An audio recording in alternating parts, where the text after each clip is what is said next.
திருப்பதியில் நடந்த என்கவுண்டரை கண்டித்து சென்னையில் ரயில் மறியலில் ஈடுபட்ட எஸ்டிபிஐ கட்சியினர் கைது செய்யப்பட்டனர். சென்னை சென்ட்ரல் ரயில் நிலையத்தில் மைசூர் விரைவு ரயிலை மறித்து நின்று போராட்டத்தில் ஈடுபட்டனர்.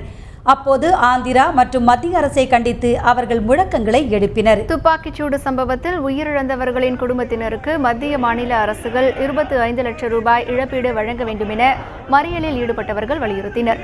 போலி என்கவுண்டர் குறித்து சிபிஐ விசாரணைக்கு உத்தரவிட வேண்டும் என்றும் அவர்கள் கேட்டுக்கொண்டனர். இதனிடையே அங்கு வந்த போலீசார் மறியலில் ஈடுபட்ட எஸ்டிபிஐ கட்சியினரை கைது செய்தனர்.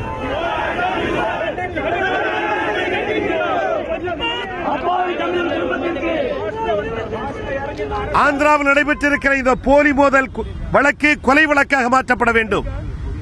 தெலுங்கானாவில் 5 முஸ்லிம்கள் படுகொலை செய்யப்பட்டிருக்கிற இந்த வழக்கு கொலை வழக்காக மாற்றப்பட வேண்டும்.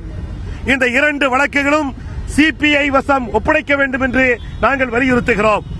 அதே போன்று இந்த 2 மாநில அரசுகளும் படுகொலை செய்யப்பட்ட அந்த அப்பாவிகளுடைய குடும்பங்களுக்கு தலா 25 லட்சம் ரூபாய் அவர்கள் நிவாரணம் வழங்க வேண்டும் என்று நாங்கள் வலியுறுத்தி கேட்டுக்கொள்கிறோம்.